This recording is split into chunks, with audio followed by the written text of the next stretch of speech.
जी हां, तो ईरान पर किसी भी वक्त हमला हो सकता है अमेरिका की तरफ से, और ईरान के और नजदीक पहुंचे अमेरिकी एयरक्राफ्ट, मलक्का स्ट्रेट में पहुंचे एयरक्राफ्ट कैरियर स्ट्राइक ग्रुप और ईरान पर हमलों के लिए तैयार है अमेरिकी फाइटर जेट। तो देखिए, तैयारी धीरे धीरे और बढ़ रही है।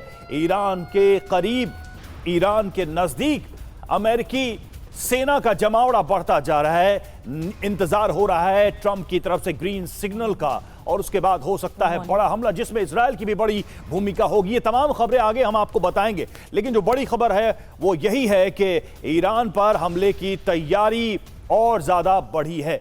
तो ईरान पर हमला तय माना जा रहा है। ये क्यों कहा जा रहा है, देखिए, और क्या ये बड़े युद्ध की आहट है? ईरान पर हमले को लेकर अमेरिका की तैयारी पूरी हो चुकी है, ये जानकारी सामने आई है, और ईरान के और नजदीक पहुंचे अमेरिकी एयरक्राफ्ट कैरियर, मलक्का स्ट्रेट में पहुंचे एयरक्राफ्ट कैरियर स्ट्राइक ग्रुप और ईरान पर हमलों के लिए तैयार अमेरिकी फाइटर जेट। अमेरिकी एयरफोर्स को रेडी टू अटैक मोड में रखा गया है। ईरान में स्ट्राइक की लोकेशन और टारगेट तय किए गए हैं। अब देखिए, खास बात क्या है, यूएस इजराइल का जॉइंट ऑपरेशन संभव है। युद्धपोतों से की गई ईरान की घेराबंदी, मिडिल ईस्ट में कई उड़ानें रद्द कर दी गई हैं। तो ये तमाम आशंकाएं हैं कि कुछ भी हो सकता है।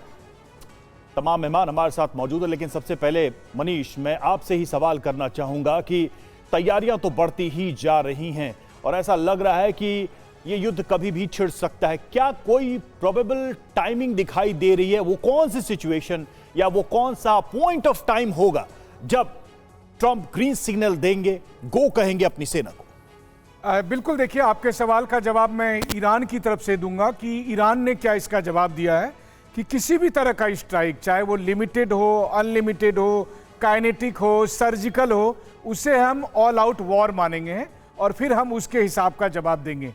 तो मतलब अगर किसी भी इस तरह की घटना घटती है जहां पे कुछ संदिग्ध ऑपरेशन के तहत ईरान में कुछ बड़े लोग मारे जाते हैं या कहीं कुछ भी ऐसा होता है, तो फिर ये जंग तुरंत शुरू हो जाएगी और ईरान का भी पलटवार शुरू हो जाएगा। अब बात आती है कि ट्रंप अपनी तरफ से क्या आदेश देंगे। देखिए, अभी तक युद्ध इसलिए नहीं हुआ था क्योंकि इजराइल तैयार नहीं था।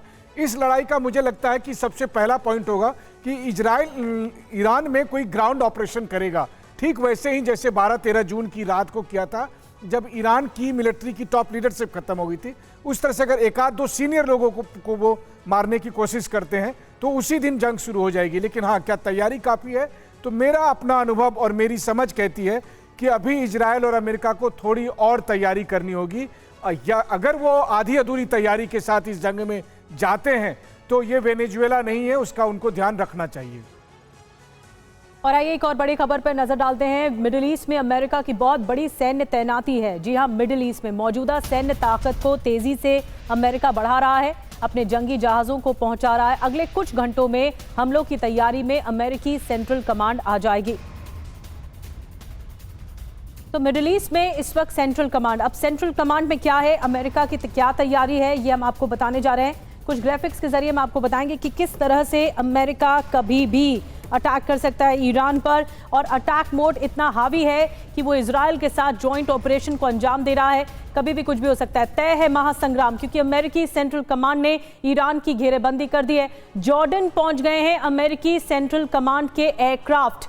जॉर्डन को मुख्य ऑपरेशनल बेस बना सकता है अमेरिका हमले के दौरान, और अमेरिकी सेना के मूवमेंट से ईरान की सेना इस वक्त अलर्ट पर है।